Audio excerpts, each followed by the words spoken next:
Hello everyone, UP police update में आप सभी का स्वागत है। आज की क्लास में देखेंगे हम हिंदी के कुछ बहुत ही महत्वपूर्ण प्रश्न। तो चलिए जल्दी से क्लास को स्टार्ट करते हैं और आप सभी लोग एक बार क्लास को शेयर कर दीजिए और चैनल पर अगर नए हैं तो चैनल को सब्सक्राइब कर लीजिए। तो चलिए देखते हैं पहला प्रश्न।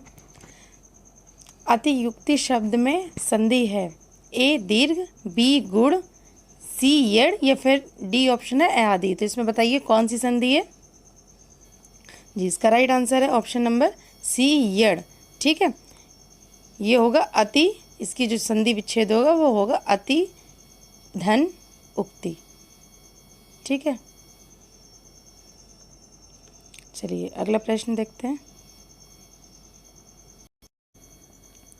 अगला प्रश्न है, कौन सा कथन असत्य यानी कि गलत है।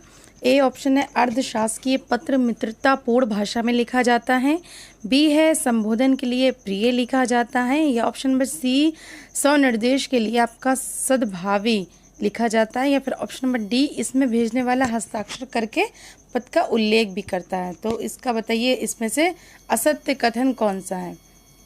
तो ए बी सी सभी सत्य हैं और जो ऑप्शन नंबर डी है वो असत्य है। तो यहाँ पर यही राइट आंसर हो जाएगा। चलिए अगला प्रश्न देखते हैं। ड्राउनिंग मैन कैच स्ट्रो का अर्थ क्या होगा। ए डूबने वाले को तिनके का सहारा होता है, या फिर ऑप्शन नंबर बी है डूबने वाले को भगवान बचाता है, या ऑप्शन नंबर सी डूबते को तिनके का सहारा, या फिर ऑप्शन नंबर डी डूबने वाला खुद को बचाने को संघर्ष करता है। तो इसका राइट आंसर क्या होगा जी। ऑप्शन नंबर सी डूबते को तिनके का सहारा। अगला है, आहट, आवट, आस आदि किस प्रकार के तद्धित प्रत्यय हैं। तो ए है कृत्यवाच्य, बी है कर्मवाच्य, सी है भाववाचक, या डी ऑप्शन संबंधवाचक। तो इसका राइट आंसर बताइए। इसका राइट आंसर है ऑप्शन नंबर सी भाववाचक। ये कैसे हैं, ये सभी भाववाचक हैं। अगला है, पुल्लिंगवाचक शब्द छाटिए। ए कैमरा, बी पायल, सी प्लेट, या फिर ऑप्शन नंबर डी तलवार। तो इसका राइट आंसर क्या होगा। इसमें से पुल्लिंग शब्द कौन सा है, कैमरा। ठीक है, अगला प्रश्न है, हथियाना चिकनाना किस प्रकार की क्रिया है। ए नाम धातु क्रिया, बी प्रेरणार्थक क्रिया, सी यौगिक क्रिया, या फिर ऑप्शन नंबर डी है संयुक्त क्रिया। तो हथियाना और चिकनाना को अगर देखते हैं, ये अगर कोई भी संज्ञा या विशेषण से जब बनती है बनने वाली धातु को उसको नाम धातु कहते हैं। तो यहाँ पर इसका राइट आंसर जो होगा तो ऑप्शन नंबर ए नाम धातु। ठीक है, संज्ञा और विशेषण से बनने वाली जो धातु होती है उसको नाम धातु कहते हैं। जैसे हाथ से हथियाना और चिकना से चिकनाना। ठीक है,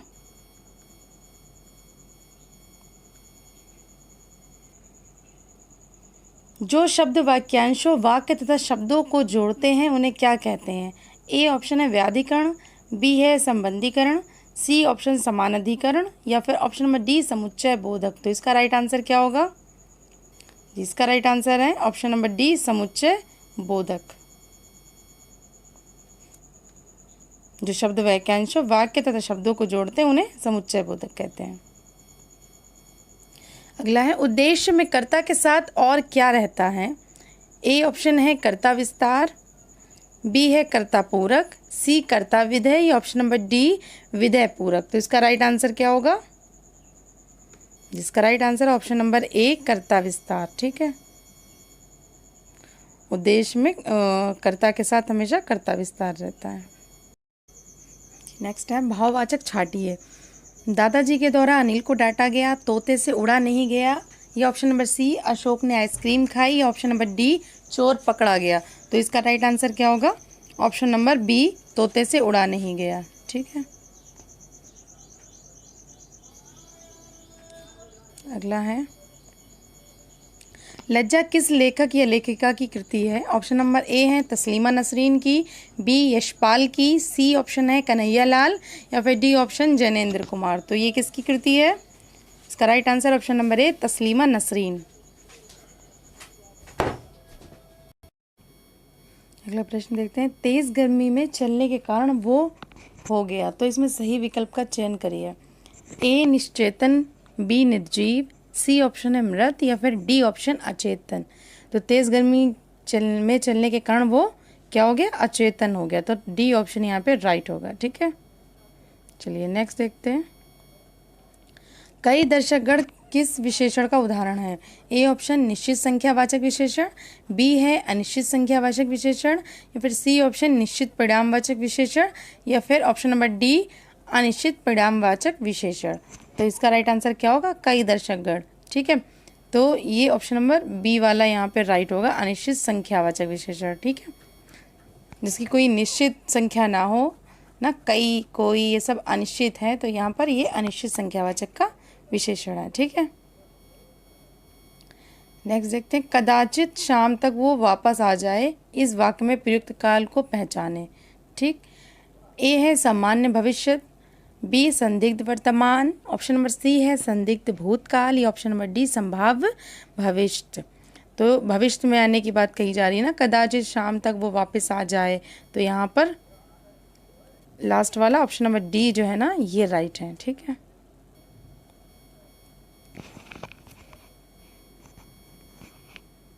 नीचे लोकोक्तियाँ और उनके अर्थ दिए गए, इसमें गलत अर्थ वाली लोकोक्ति को चयन कीजिए। ए ऑप्शन आगे नाथ न पीछे पगहा बंधनहीन, 3 तेरा होना यानी कि संगठित होना, या फिर एक टकसाल के ढले हैं सब एक जैसे यानी, या फिर आग के अंधे गाठ के पूरे, जिसका अर्थ है मूर्ख लेकिन धनवान। तो इसका राइट गलत बताइए, इसमें से कौन सा है।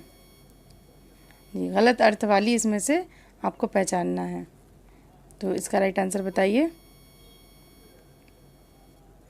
इसका है right answer option number B, 3 तेरा होना। इसमें लिखा है संगठित होना। 3 तेरा का मतलब क्या होता है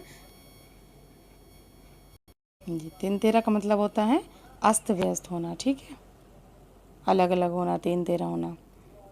तो यहाँ पे ये राइट है। नेक्स्ट देखते हैं। संख्यागमन का सही संधि विच्छेद क्या होगा? ए ऑप्शन है सखी धन आगमन, बी ऑप्शन है सगी धन आगमन, या फिर ऑप्शन नंबर सी है सखी धन गमन, या फिर ऑप्शन नंबर डी संख्या धन गमन। तो इसका राइट आंसर क्या होगा? इसका राइट आंसर ऑप्शन नंबर ए सखी धन आगमन। ठीक है, और इसमें अगर पूछ ले कि कौन सी संधि का प्रयोग किया गया है, तो यहाँ पर यड़ स्वर संधि। ठीक है, यड़ स्वर संधि का यूज़ हुआ है। और इसमें किस नियम का, इसका नियम क्या है, जो छोटी बड़ी हो या फिर छोटा ऊ बड़ा ऊ हो या ऋण हो, तो उसके बाद अगर कोई भी स्वर आता है तो उसमें ई और बड़ी ई का क्या हो जाता है, या हो जाता है, और छोटे ऊ या बड़े ऊ का वाह हो जाता है, और ऋण का क्या हो जाता है, रा हो जाता है। ठीक है, ये यड़ स्वर संधि के नियम है। चलिए नेक्स्ट देखते हैं। जब किसी सामान्य बात का विशेष बात से तथा विशेष बात का सामान्य बात से समर्थन किया जाए तो वहाँ कौन सा अलंकार होगा? ए विरोधाभास, बी संदेह, सी ऑप्शन है अर्थन अंतरन्यास, या फिर डी ऑप्शन है विशेषोक्ति। तो इसका राइट आंसर क्या होगा जी? इसका right answer option number C अर्थांतरन्यास। ठीक है, चलिए नेक्स्ट देखते हैं। पसीने से युक्त वाक्यांश के लिए एक शब्द है। ए है पासयुक्त, बी है स्वेदित, या फिर सी ऑप्शन है स्वेदित, या फिर डी ऑप्शन है पसीदित। तो इसका राइट आंसर क्या होगा जी? इसका right answer option number C है स्वेदित। ठीक है, नेक्स्ट देखते हैं। किस भाव की परिपक्व अवस्था को रस कहा जाता है? ए ऑप्शन है अनुभाव, बी है विभाव, सी संचारी भाव, या ऑप्शन नंबर डी है स्थायी भाव। तो किसे कहा जाता है? इसका राइट आंसर है ऑप्शन नंबर डी स्थायी भाव। ठीक है, और स्थायी भाव ही जो है वो रस का आधार है। और स्थायी भाव की संख्या कितनी मानी गई है? तो 9 मानी गई है। ठीक है, नेक्स्ट देखते हैं। भारतवर्ष के लिए हिंदी भाषा का नाम सबसे पहले किसने सुझाया? ए ऑप्शन है रविन्द्रनाथ ठाकुर, बी है मदन मोहन मालवीय, सी ऑप्शन राजा राम मोहन राय, या फिर डी ऑप्शन है महात्मा गांधी। तो इसका राइट आंसर क्या होगा? ऑप्शन नंबर ए रविन्द्रनाथ ठाकुर। ठीक है, चलिए नेक्स्ट देखते हैं। रघुपति राघव राजा राम में कौन सा अलंकार है? ए ऑप्शन है श्लेष, बी ऑप्शन है अनुप्रास, या सी ऑप्शन रूपक अलंकार, या डी ऑप्शन उपमा अलंकार। तो इसका राइट आंसर कौन सा होगा? जहाँ पर वर्णों की आवृत्ति बार बार हो, एक ही वर्ण की आवृत्ति बार बार हो, तो वहाँ पर कौन सा अलंकार होता है? अनुप्रास। तो यहाँ पर अनुप्रास अलंकार राइट हो जाएगा। ठीक है, यहाँ पर रा शब्द की आवृत्ति बार बार हुई है जी। अगला है याचना शब्द का बहुवचन रूप क्या होगा? याचनई, बी याचनाएं, सी ऑप्शन है याचनाओं, या फिर डी ऑप्शन है याचना। तो इसका राइट आंसर क्या होगा? इसका राइट आंसर होगा ऑप्शन नंबर डी, याचना का याचना। ठीक है, ये इसका बहुवचन है, याचना ही होगा। नेक्स्ट, निम्नलिखित में से किस विकल्प में सभी शब्द भाववाचक संज्ञा शब्द है? ए अमीर, गरीब, समूह, मिठास, बी है जवानी, खट्टास, पुस्तक, गंगा, या फिर सी ऑप्शन है रसीला, कड़वाहट, बुढ़ापा, उन्नति, या डी ऑप्शन है धैर्य, चालाकी, उदासी, सूर्य। तो इसका राइट आंसर क्या होगा? इसका राइट आंसर होगा ऑप्शन नंबर सी, रसीला, कड़वाहट, बुढ़ापा, उन्नति। ठीक है, ये सभी भाववाचक संज्ञा है ना, इसमें किसी भी गुण या फिर भाव या दशा का ज्ञान का बोध हो, उसको ही भाववाचक संज्ञा कहते हैं। ठीक, नेक्स्ट देखते हैं। नेचुरल जस्टिस का हिंदी आशय क्या है? ए नैसर्गिक न्याय, बी निसर्गत न्याय, सी ऑप्शन है प्रकृति का न्याय, डी ऑप्शन है प्रकृति विषयक न्याय। तो इसका राइट आंसर क्या होगा? ऑप्शन नंबर ए, नैसर्गिक न्याय। ठीक है, नेक्स्ट देखते हैं। 11वां विश्व हिंदी सम्मेलन वर्ष 2018 में कहाँ आयोजित हुआ था? ए मॉरिशस, पोर्ट लुइस में, बी भारत यानी कि नई दिल्ली, या फिर सी ऑप्शन दक्षिण अफ्रीका जोहान्सबर्ग में, या फिर डी ऑप्शन है यूके लंदन में। तो कहाँ हुआ था? इसका राइट आंसर ऑप्शन नंबर ए, मॉरिशस में। ठीक है,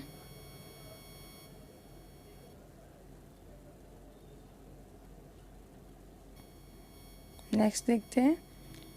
अपरिहार्य का अंग्रेजी पर्याय क्या होगा? ए जस्टिफाइड, बी अर्जेंट, या फिर सी ऑप्शन अनएवॉइडेबल, या फिर सी है नेसेसिटी। तो इसका राइट आंसर क्या होगा? तो इसका right answer option number C, unavoidable. ठीक है,